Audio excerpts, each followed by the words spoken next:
참된 예배자라는 설교의 제목 가지고 함께 하나님 마음을 나누고 싶습니다. 여러분, 개그맨 오지연 씨를 잘 아실 겁니다.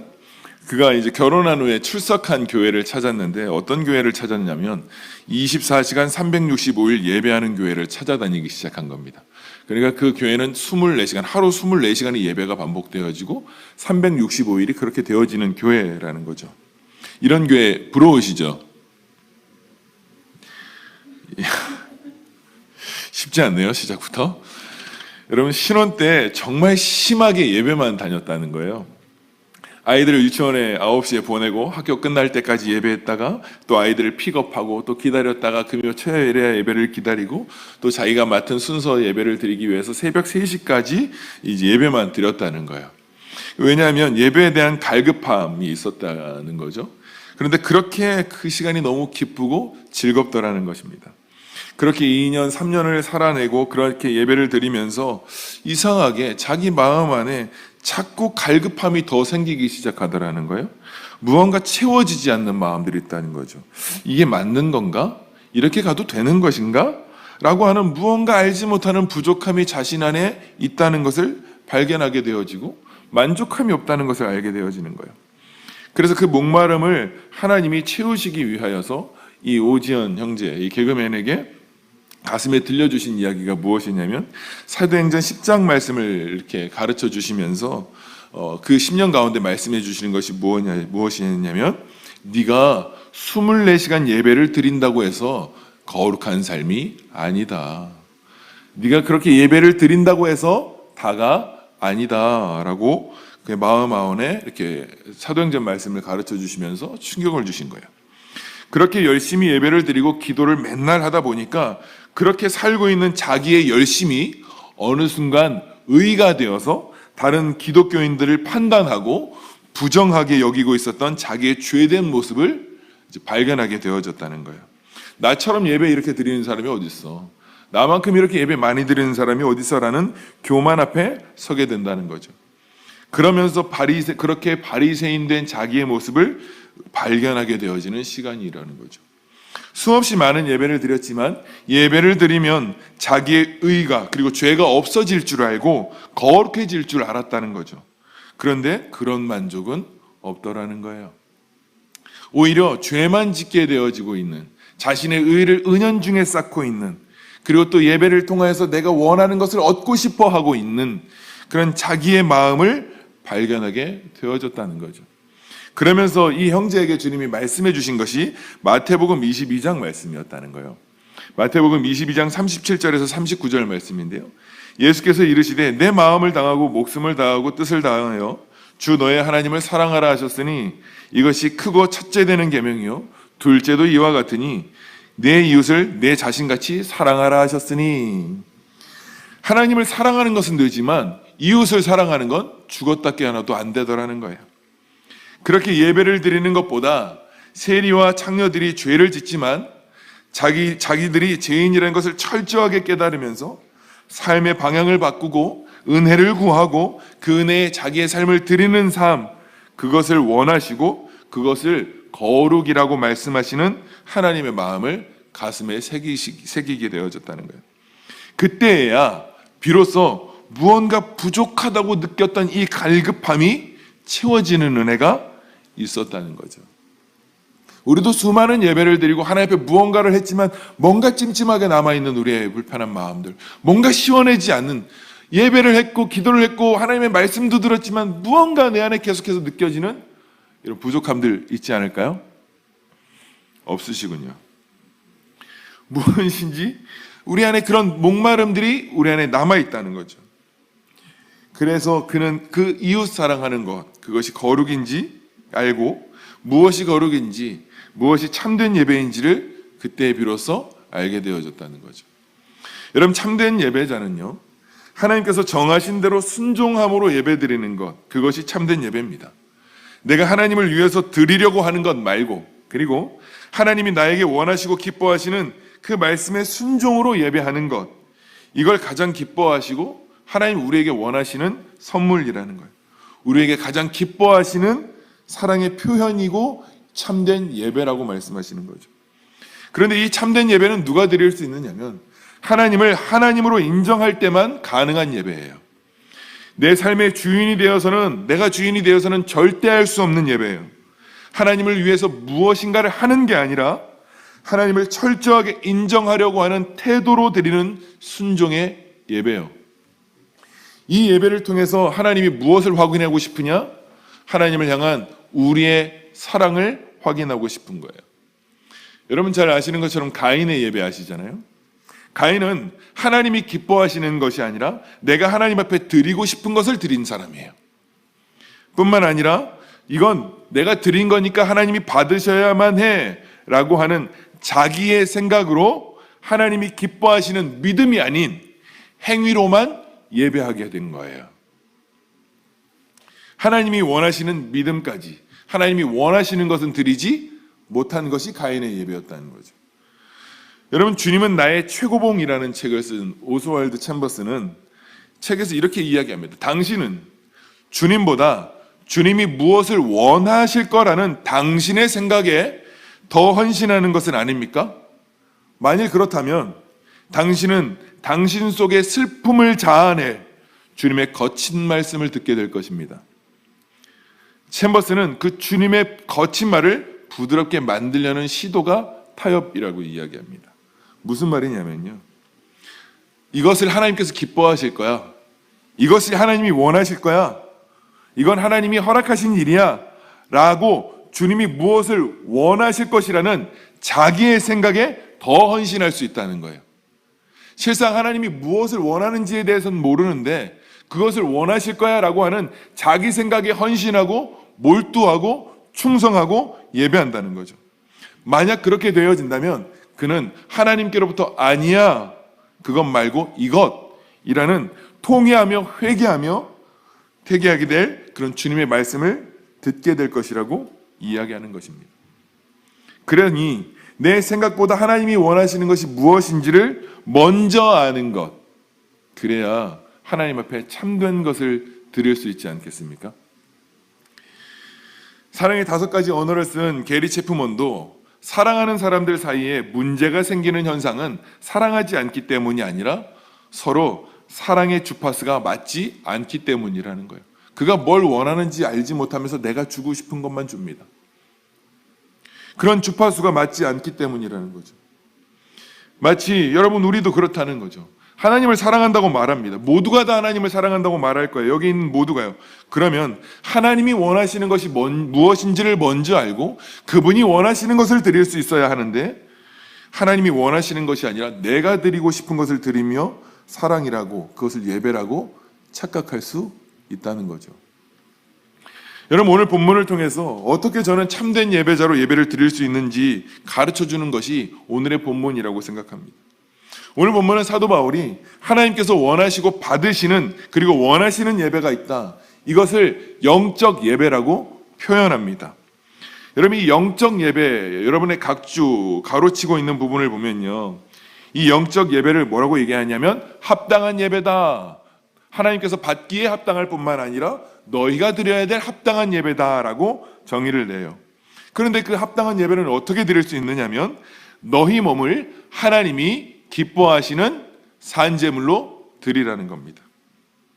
여러분, 이 너희 몸이라고 할 때 이 몸은요, 헬라어로 소마라는 단어입니다.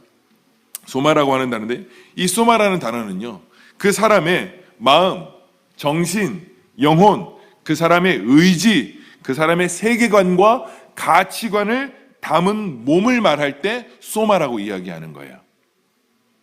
그 전인격을 산제물로 드리라는 거죠. 이것을 합당한 예배로 받으신다는 겁니다.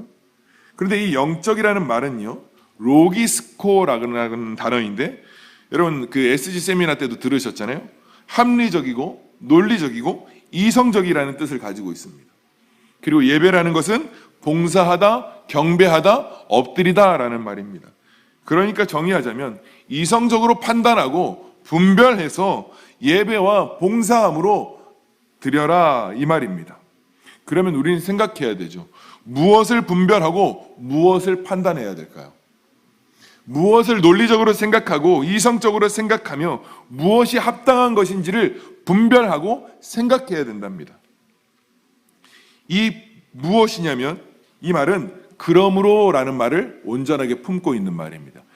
로마서 1장부터 11장까지의 모든 내용을 이 품고 있는 겁니다. 그러므로를 품고 있는 거예요.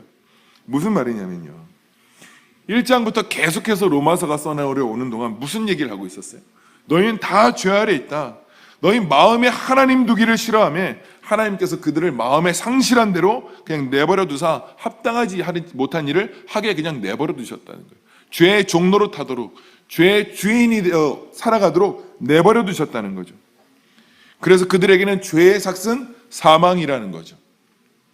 그런데 그런 존재적 죄인인 저와 여러분들에게 놀라운 은혜를 허락해 주시고 의인은 없고 하나도 없음에도 불구하고 오직 믿음으로 얻는 구원을 베풀어 주시고 너희는 의롭다, 정결하게 되어졌다, 하나님의 사람이다, 너희가 예수 그리스도의 생명을 가졌다는 전적인 은혜를 받은 자라는 것입니다.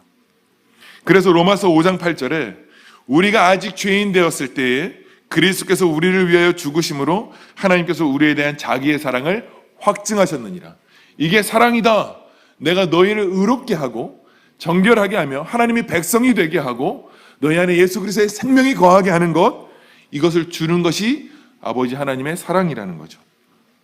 우리를 사랑하셔서 죽으심으로 의롭게 하시고 예수 그리스도로 옷 입게 하셨을 뿐만 아니라 내 안에 그리스도께서 사시고 하나님의 자녀가 되고 아빠 아버지라고 우리는 부를 수 있으며 구원을 얻는 사람들이 되게 하셨다는 거죠. 내가 어떤 존재인지, 내가 누구인지 제대로 인식하고 내가 어떤 은혜를 받았는지를 분명하게 판단하고 분별하라는 겁니다. 이것이 합당한 예배, 이성적으로 생각하는 예배입니다. 그러면 우리는 생각해야 되죠. 내가 누구이지? 내가 어떤 은혜를 받았지? 내가 아니라 내 안에 그리스도께서 사시지? 라고 하는 이 어마어마한 은혜를 가진 내가 아닌 예수 그리스도의 생명을 가진 자로서 뭐 하라는 거예요? 너의 몸을 드리라. 이걸 소마라고 이야기합니다. 옛사람의 습관대로 사는 것이 소마가 아니라 예수 그리스도의 생명을 가진 자로서 사는 것을 소마라고 이야기합니다. 그래서 사도 바울은 갈라디아서 2장 20절에 이렇게 이야기하죠. 내가 그리스도와 함께 십자가에 못 박혔나니 그런즉 이제는 내가 사는 것 아니요 오직 내 안에 그리스도께서 사시는 것이라. 이제 내가 육체 가운데 사는 것은 나를 사랑하사 나를 위하여 자기 자신을 버리신 하나님의 아들을 믿는 믿음 안에서 사는 것이라. 할렐루야. 여러분, 이것이 하나님 우리에게 주신 은혜예요.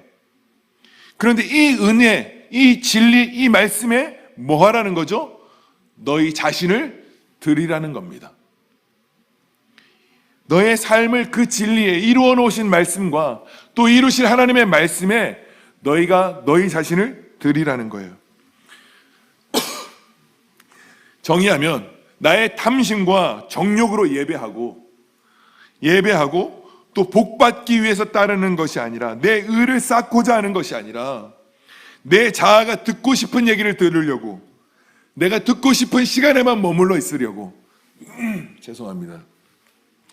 내가 원하는 것을 얻고 싶어서 또 내가 봉사하고 헌신하는 이 모든 것들이 이것을 통하여서 사람들의 평판과 인정을 받으려고 하는 자기 자아에 봉사하고 헌신하고 나를 내어드리는 것이 아니라 나는 죽고 오직 내 안에 그리스도께서 사시는 자로서 내 안에 주님께서 사시도록 내 육신을 거기에다 드리는 것, 여러분 이것을 소마라고 이야기한다는 거예요. 이것을 너희 몸이라고 말합니다. 그렇게 내 자아가 듣고 싶어하는 것, 원하는 것을 바라는 것이 아니라 그런 나의 옛사람을 십자가의 죽음으로 넘기우고 이미 이루어놓으신 그 십자가에서 행해놓으신 그런 나의 옛사람을 부인하고 그 부인한 상태로 드리는 것을 내 몸을 드리라 라고 하는 거예요. 그러니 똑같은 몸을 드려도 소마가 되느냐 되지 않는 차이는 십자가에서 결론 나는 거예요. 저도 여기서 하나님의 말씀을 전하지만 하나님의 마음을 전하지만 똑같은 행위를 하고 있지만 어떻게 하면 사람들에게 은혜 받았다는 얘기를 들을 수 있지? 어떻게 하면 사람들을 울게 만들 수 있지? 어떻게 하면 사람들에게 내가 좀 더 나은 사람으로 보일 수 있지? 얼마든지 저는 여기서 연기할 수 있고 얼마든지 여기서 그런 척할 수 있는 존재입니다. 그러나 십자가에서 내 죽음을 선포하지 아니하고 이 자리에 설 때 반드시 그 결과를 맞닥뜨리게 되어지는 거죠. 이것을 예배라고 말하지 않는다는 거죠. 그런데 우리의 문제는 무엇인 줄 아십니까? 예배에서 은혜 받기만을 원해요. 은혜 받기만을 원해요. 그 은혜가 내 원함, 내가 듣기 좋은 이야기, 내가 듣기 좋은 시간, 위로, 격려, 마음의 동의, 지적인 감정, 지적인 정서를 채워주기 원하는 것은 아닐까요? 혹시 예배를 많이 들으면 하나님이 우리의 그 정성을 기억하셔서 복 주실 거야 라는 거 아닐까요? 혹시 우리 봉사하고 헌신하면서 정말 내 안에 나는 죽고 예수 그리스도께서 사시니 하나님 주님으로 형제를 사랑하셨던 것처럼 섬기셨던 것처럼 그런 마음이십니까? 아니면 그것을 통해서 내 뜻이 이루어지고 또 다른 어떤 자아 추구와 자기 연민을 위해서 달려가는 걸까요? 그 은혜에 우리를 드리지는 않습니다. 은혜 받기를 원하지만 은혜를 받고 은혜를 누리기를 원하지만 우리가 받은 그 은혜에 자기 자신을 드리지는 않는다는 거죠. 하나님이 나를 사랑하신다, 구원하셨다, 우리를 하나님의 자녀가 되게 하셨다, 은혜를 받아요. 은혜를 받습니다. 그런데 그 은혜에 합당하게 자신은 드리지 않으려고 한다는 거죠. 왜냐하면 그것을 은혜로 받아들여지지 않기 때문이에요. 내가 은혜로 받아들이고 싶지 않으면 은혜로 받아들이지 않는 거예요. 불편하면 불편한 것으로 여겨버리는 거예요. 예배의 자리에서요.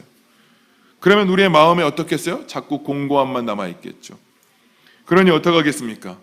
그 은혜를 내가 지금 선택하고 결정해요. 우리에게 주시는 것을 은혜로 받아들이지 않고 내가 예배를 선택하고 말씀을 따라야 될지 따라야 되지 말아야 될지를 취사 선택해요. 이것을 은혜로 생각하지 않을 뿐만 아니라 내 정서와 감정과 상황과 환경과 조건으로 예배를 선택합니다. 은혜로 주어진 것이 아니라 내가 선택할 만큼 하나님의 말씀이 가벼워지고 내가 선택할 만큼 예배가 가벼워졌습니다. 은혜가 아닌 나의 선택의 문제가 되어졌다면 은혜로 여기는 합당한 태도는 아닐 것입니다. 그래서 사도 바울은 그 은혜 앞에, 복음 앞에 날마다 자기 자신을 복종시킨다라고 표현합니다. 고린도전서 15장 31절입니다. 형제들아, 내가 그리스도 예수 우리 주 안에 가진 바 너희에 대한 나의 자랑을 두고 단언하노니 나는 날마다 죽노라. 죽는다는 말은요, 내가 안 죽어서 죽어야 되는 게 아니에요. 내가 아직 안 죽었나 봐, 이런 정서가 남아있는 게 아니라 내가 안 죽어서 죽어야 되는 것이 아니라 난 이미 거듭났고 난 이미 죽었습니다. 새 생명이 되었습니다. 내 안에 예수 그리스도께서 거하십니다. 그리고 그런 은혜를 우리에게 주셨습니다. 그런데 문제는 이것입니다. 우리의 거듭난 존재, 거듭난 영혼으로서 아직 여전히 육체가 남아있고 죄된 습관을 따라가려고 하는 우리의 옛사람의 습관인 이 육신을 우리의 마음의 거듭난 중심이 몸을 끌어와서 그 중심에 내려놓게 되어지는 것. 내가 되어 살아가시는 그분 앞에 내 육신을 끌고 와서 의의 병기로 드리는 것. 여러분, 이것이 날마다 자기가 죽는다는 표현인 거예요. 이미 이루어 놓으신, 이미 갈라디아서 2장 20절을 이루어 놓으신 그 은혜의 말씀 앞에 거듭난 내 심령이 그 육신을 붙들고 와서 그 자리에 죽은 자로서 두는 거예요. 여러분, 이것이 은혜의 자기를 드리는 것이고 은혜를 주실 하나님 앞에 자기를 드리는 것입니다. 그러나 우리가 이 일에 의의 병기로 드리지 않는다는 거죠. 여러분, 제가 설교를 준비하면서요, 주님이 흔들리지 말라고, 선교를 준비하면서 흔들리지 말라고 주신 말씀이 있었어요. 로마서 13장 1절 2절 말씀입니다. 각 사람을 위에 있는 권세들에게 복종하라. 권세는 하나님께로부터 나지 않음이 없나니 모든 권세는 다 하나님께서 정하신 바라. 그러므로 권세를 거스르는 자는 하나님의 명을 거스름이니 거스르는 자들은 심판을 자취하리라. 굉장히 부담스러운 말씀이시죠. 여러분, 권세들에게 복종하라라고 얘기하시면 누가 권세자입니까? 권세자를 생각하고 싶지 않잖아요. 그렇죠? 이런 얘기 굉장히 부담스럽죠. 하나님이 다 평등하게 하셨지 누가 권세자냐고. 다 왕같은 제사장 거룩한 나라를 하나님 소유된 백성 삼으신 거 아니에요? 이렇게 평준화를 일으키고. 또는 제가 이렇게 죄송합니다 이런 표현에서 제가 목사니까 그런 얘기할 수 있잖아요. 난 목사인데. 그럼 다른 분은 그러실 수 있잖아요. 난 당신보다 나이가 많은데. 그러면 어떻게 권세를 정합니까? 우린 이런 이유와 핑계로 권세자를 정하지 않고 엎드리지 않으려고 하는 습성들이 있는 거죠. 이 말씀 불편하실 거예요. 그렇죠? 이 말씀은 어떻게 설교해도 은혜가 안 될 거예요. 알기는 알지만 하고 싶지 않을 거예요. 아마 권세자들을 내 스스로 선택할 거예요. 내게는 우리 교회에서 선택 권세자가 누구지? 딱 한 명밖에 없네? 이런 결론이 난다면 여러분 우리 얘기하셔야 됩니다. 그런데 제 안에 이 말씀을 제 안에 새겨주시면서 율법이 아니라 은혜로 받기로 결정하고 그대로 드리기로 마음 먹었어요. 권세자에게 순종하라. 이 말씀 딱 하나 붙들고 아멘하고 순종하기로 결정했어요. 여기까지는 우리 모두 쉽잖아요. 그렇죠? 그런데 일이 하나 난 거예요. 이거는 권사님, 이거 그분에게 허락을 받고 말씀드리는 거예요. 허락을 받고 전화를 드렸어요. 저희 선교팀은 이제 신방을 위주로 이렇게 다니기로 했습니다. 저도 그렇게 알고 있었습니다. 근데 신방 일정이 잡혔는데 어떤 분이 카톡방에 신방을 가야 되니까 거기에 김양직 목사님도 같이 가시죠? 라고 이렇게 글을 다르신 거예요. 왜냐하면 신방을 가면 이제 말씀을 전하고 이렇게 하나님의 마음을 나눠야 되는 거니까요. 그런데 그렇게 물으셔서 저는 네라고 대답을 드려야 되는데 이게 타이밍을 놓쳤는데 그 중간 타이밍에 그 권사님께서 부목사님이 신방 인도하십니다. 이렇게 답글을 올리신 거예요. 이렇게 답글을 올리면 이게 저라는 거예요? 아니라는 거예요? 좀 애매하죠? 그럼 저는 부목사는 아니구나. 뭐 이렇게 생각해야 되는 거예요? 좀 애매하더라고요. 그래서 저는 혼자 앉아가지고 선교팀이니까 나겠지? 아닌가? 이게 너무 혼란스러운 거예요. 그런데 불길한 예감은 왜 틀린 적이 없을까요? 제가 아닌 거예요. 그래서 저는 어쨌든 여러분 좀 이해 안 될 수 있는데 이게 약간 서운할 수도 있잖아요. 여러분 같이 밥 먹다가 여러분만 밥 안 주고 우리끼리 나가면 좀 이런 느낌이 있잖아요. 막 이렇게 설교하고 싶어서 막 하고 싶은 건 아닌데 뭔가 좀 소외된 것 같은 이상한 불편함. 이게 저도 있었단 말이에요. 그때 죽음을 선포하는 거예요. 옛사람의 습관에 반응하던 그것으로 서운해하고 그것 때문에 그냥 막 나의 옛사람으로 반응하던 나는 죽었다. 어디서요? 권세자 앞에 복종하라고 하는 이 진리 앞에 나는 죽었음을 선포하게 되어지는 거예요. 저는 이 말씀이 있어서 진짜 괜찮았어요. 내 안에 주님이 사신다 그 진리를 붙들게 되는 거예요. 제게 권세자에게 복종하라 허락하신 말씀이 있고 붙들 말씀이 있으니까 괜찮았어요. 주님이 절대 순종하라 하셨으면 끝까지 아멘한다. 내 육체는 그 마음이 있는 것을 끌어오는 것 진짜 괜찮았어요. 그런데 이 사실을 저만 아는 게 아니라 그 카톡방에 있었던 분들이 다들 몸으로 느끼고 있었던 거예요. 뭔가 이건 좀 잘못 흘러가고 있다. 이걸 인지하신 리더십 몇 분께서 놀라셔가지고 이렇게 모이셔가지고 이걸 어떻게 해결해야 되냐 막 이렇게 하는데 그 중에 이 권사님이 얼마나 마음이 어려우셨겠어요. 본인이 이렇게 일부러 그러려고 하신 건 아닌데 얼마나 마음이 막 여기도 미안하고 저기도 미안하고 그냥 저한테도 미안하고 너무 미안하실 것 같았어요. 찾아오셔가지고 저한테 이렇게 설명을 해주시더라고요. 그렇게 이제 모든 신방 일정을 마치고 이게 차 안에 돌아오면서 이제 그런 얘기가 다시 나오길래 권사님께 제가 사실은 이런 말씀이 있었고 선교를 출발하기 전에 하나님 절대 순종에 대한 하나님의 결론을 주셔서 저는 진짜 괜찮았습니다. 다른 분이 가셨어도 저는 괜찮았을 거야. 죄송해하지 않으셔도 됩니다. 이렇게 말씀드렸더니 그 옆에 계신 다른 분들이 얘기하시면 좀 더 괜찮았을 텐데 그 권사님께서 목사님 하나님의 시험에 통과하셨네요? 이렇게 말씀해 주시죠. 아니 옆에 계신 다른 분이 얘기해 주셔야지. 그 권사님이 얘기해 주시는 거예요. 근데 이 말을 듣는데 제가 운전을 하면서 오는데요. 마음이 너무 행복한 거예요. 그냥 마음이 너무 행복한 거예요. 왜냐면요. 이게 진짜 최고의 칭찬으로 들려지는 은혜와 같고, 그냥 마치 난 진짜 작은 순종인 것 같았고, 그냥 겨우 그냥 이 말씀이 없었으면 또 내 혈기대로 살았을 텐데, 그냥 하나님께로부터 인정받는 것 같은 그런 기쁨이 제 안에 막 만족이 찾아 들어오는 거예요. 말씀을 받았을 땐 별로 그냥 응답 받았다 이렇게 말할 수 있고, 어떻게 또 복종하면서 살지?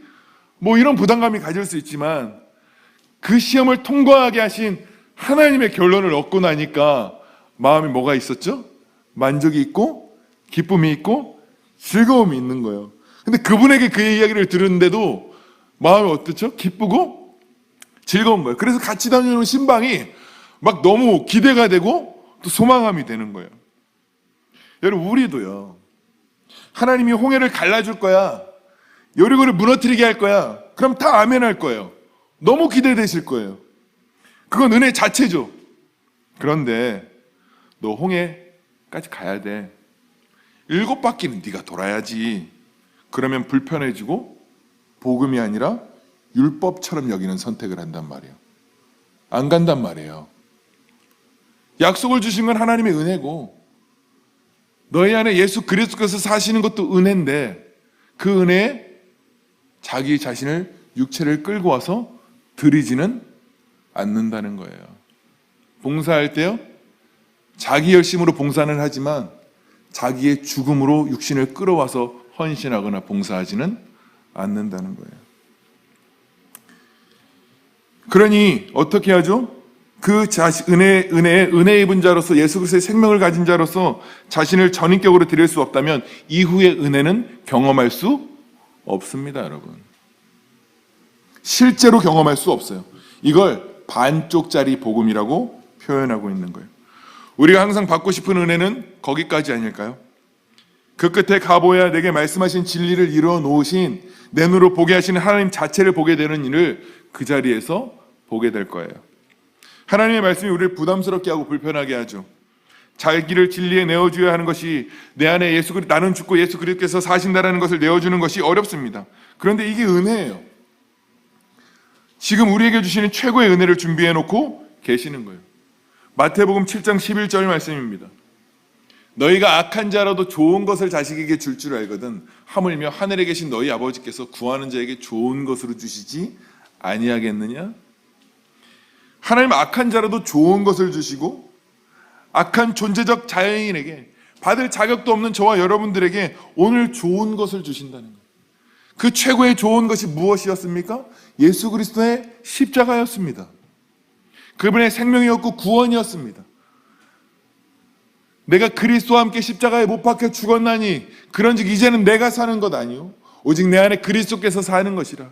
이제 내가 육체 가운데 사는 것은 나를 사랑하사 나를 위해 자기 몸을 버리신 하나님의 아들을 믿는 믿음 안에 사는 것이라. 여러분, 이것이 우리에게 은혜이고 구원의 은혜이며 생명을 주신 은혜라면, 여러분, 이것이 우리의 최고의 가치이고 최고의 기쁨이죠. 가장 보배 되신 예수 그리스도를 저와 여러분에게 주셨으니까요. 여러분, 하나님은 우리에게 이미 은혜를 주셨고 더 큰 은혜를 주시려고 은혜의 말씀, 복음을 허락해 주세요. 그 은혜에 자기 자신을 드리는 것, 그것을 합당한 예배, 영적인 예배, 그리고 그 소마를 드리는 것이, 그 몸을 드리는 것이 영적 예배라고 말씀하시는 거예요. 여러분, 예배의 자리는 이 자리에서 철저하게 자기 옛사람에 대해서 죽음을 먼저 선포하셔야 합니다. 그 진리 앞에서, 말씀 앞에서, 그리고 이루어놓으신 이 복음 앞에서 우리의 죽음을 먼저 선포해야 합니다.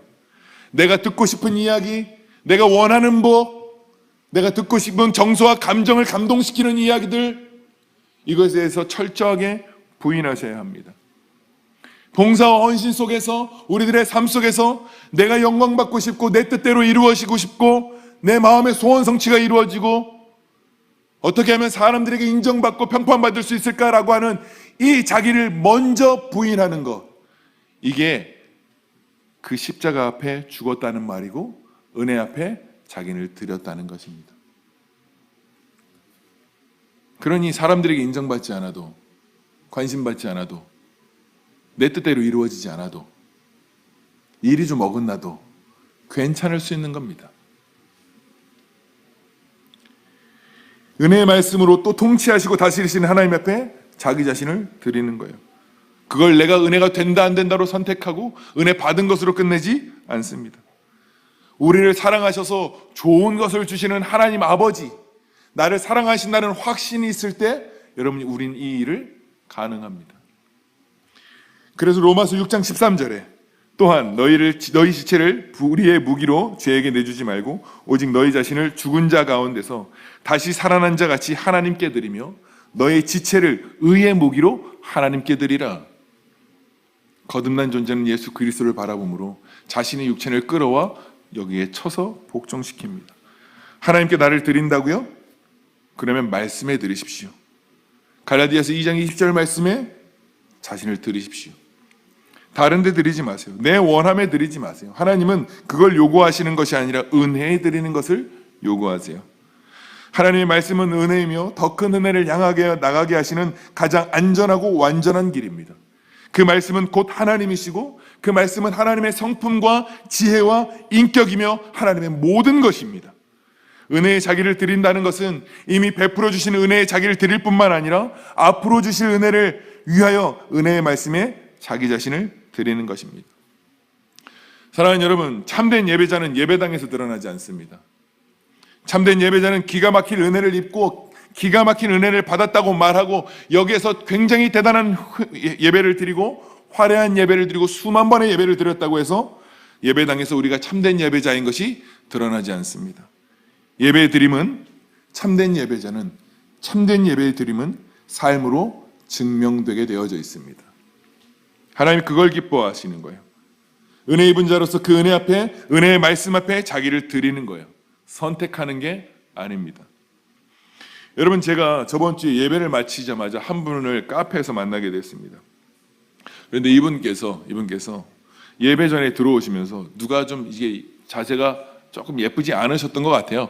좀 이렇게 바르게 예배해야 되잖아요. 그건 맞는 거잖아요. 그렇죠? 바르게 해야 되는 거예요. 바르게 다리를 꼬지 않고 하나님 앞에 바르게 정직하게 그리고 견고하게 하나님 경외함으로 예배하는 거 맞습니다. 사랑으로 권면하시려고 하셨던 거예요. 그렇게 사랑으로 권면하고 가르치고 나눠야 될 위치에 계실 분이었어요. 그건 당연히 해야 됩니다, 여러분. 그걸 하지 않으면 안 됩니다. 사랑으로 권면하고 가르치고 또 우리는 그걸 들어야 됩니다. 맞죠? 맞다고 해주세요. 맞죠? 맞습니다. 감사합니다. 맞아요. 가르치고 양육해야 돼. 이걸 포기하면 안 됩니다. 가르치고 권위 있게 이해하게 하고 말할 수 있어야 됩니다. 우린 또 들을 수 있어야 합니다. 저는 우리 교회가 그런 교회 될 수 있기를 소원합니다. 예, 나누고 듣고 함께 그것이 하나님을 경외하는 것이라면 함께 걸어가야죠. 이건 맞는 말입니다. 그런데 그날 말씀이 해피일. 건호 목사님 뭐라고 말씀하셨죠? 다른 사람 다리 꼬는 거, 커피 들고 오는 거, 그거 보지 말고 주님만 바라보십시오. 이 얘기를 들으셔서 이분이 마음이 얼마나 또 괴로우시겠어요. 그렇죠? 그런데 그 카페에서 자기 말하지 않기로 결정하셨다는 거예요. 맞는 말이고 그렇게 해야 할 위치에 있고 그렇게 하셔도 괜찮은 것이었고 나쁘지 않은 것이었고 그렇게 양육하고 가르치고 권면해야 되는 겁니다. 맞는 겁니다. 옳은 겁니다. 그럼에도 불구하고 그 예배 가운데 하나님께서 들려주신 이야기에 하고 싶은 말, 옳은 말을 부인하고 내게는 이해되어지지 않을지라도 나는 그렇게 말하지 아니하겠노라고 자기 자신을 하나님의 말씀 앞에 온전히 드리는 것. 제가 그리고 그분의 이야기를 들으면서 감히 이렇게 생각했습니다. 아, 이분은 진짜 예배 드리셨구나. 진짜 예배하셨구나. 내가 생각해도 합당한 말이고 그렇게 이야기하실 수 있고 그렇게 권면하실 수 있는데 이분은 진짜 하나님 말씀 앞에 예배하셨구나. 전 이걸 감히 제 안에서 기쁨으로 받아들였어요. 그리고 그 기쁨을 누리고 계실 그분을 부러워하게 되고 그 마음을 사모하게 되는 거예요. 멋있었습니다. 그리고 이분에게 듣는 이야기는 매일 예배했다는 얘기. 그런데 매일 순종했다는 이야기를 들어요. 예배를 드려서 내가 이렇게 했다고? 하나님의 말씀 앞에 서서 가정 예배를 통해서 난 이렇게 했다고? 하나님의 말씀을 예배했다고 이걸 자랑하려고 하는 것이 아니고 그 삶을 증명해내고 계신 것에 그래서 너무 귀하고 그냥 부러운 거예요. 그리고 그 마음 안에 순종되어지고 있는 자기의 삶을 보면서 하나님 앞에 얼마나 곤고한 마음이 아니라 기쁜 마음으로 충만하겠어요. 그렇게 이끌어 가시는 하나님의 은혜에 얼마나 흠뻑 잠길 수 있겠어요. 어떤 가정은요, 식사를 받으려고 서 계시는데 안부를 묻는데 자기가 예배를 드리고 찔림이 있었노라고. 그래서 가정으로 돌아가서 아이를 가르치기로 하고 바로 세우기로 결정하고 예배를 드리기로 결정했다고 하는 그분들. 설교자들의 말에 순종한 것 때문에 기쁜 것이 아니고 하나님 앞에 자기를 드린 이런 하나님의 사람들이요. 한 청년은 믿음으로 용기 있게 부모님에게 나아가서 집에서 우리 이제 가정 예배 드려요 라고 말하고 그렇게 순종의 길을 걷는 지체를 보면서 정말 신실하게 예배하는 자들을 합당한 예배를 드리고 있음을 보게 되어집니다. 여러분, 이것이 은혜 입은 자로서 은혜 입기 위해서 자신을 드리는 태도로 드러나는 거예요. 그런 바른 예배를 드리는 자들에게 하나님이 어찌 더 좋은 것으로 채워주지 않을까요? 그 순종되어지는 자기의 삶 안에 그 기쁨을 가진 자들은 이렇게 고백할 겁니다. 예, 주님이면 충분합니다. 내가 어떻게 이 기쁨을 누릴 수 있는지, 어떻게 이 만족을 누릴 수 있는지 내가 이 비밀을 알아가고 있습니다라고 고백할 수 있게 되어지지 않을까요? 이런 기쁨이요. 이 예배 가운데 기쁨을 누리지 않고 삶에서 그 기쁨을 누리게 됩니다. 그래서 사도 바울은 이 영적인 예배가 이렇게 드러난다는 거죠. 로마서 12장 말씀 4절을 제가 읽어드리겠습니다. 우리가 한 몸에 많은 지체를 가졌으나 모든 지체가 같은 기능을 가진 것이 아니니 이와 같이 우리 많은 사람이 그리스도 안에서 한 몸이 되어 서로 지체가 되었느니라. 형제를 사랑하고 하여 서로 우애하고 존경하기를 서로 먼저 하며 부지런하여 게으르지 말고 열심을 품고 주를 섬기라.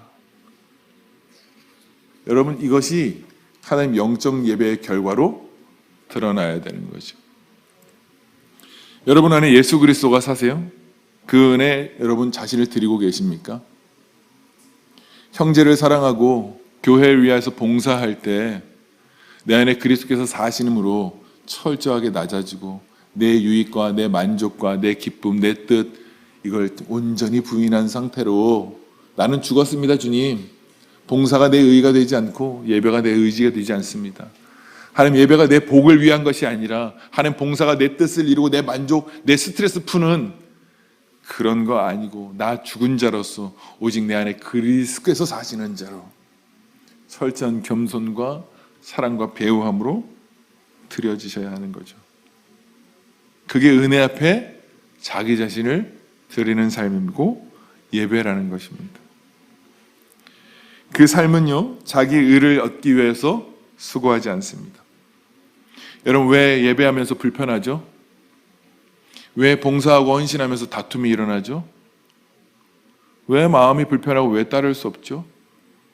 그건 어쩌면 자기를 부인하고 있는 중이 아니라 여전히 자기의 원함을 포기하지 않고 있기 때문일 것입니다.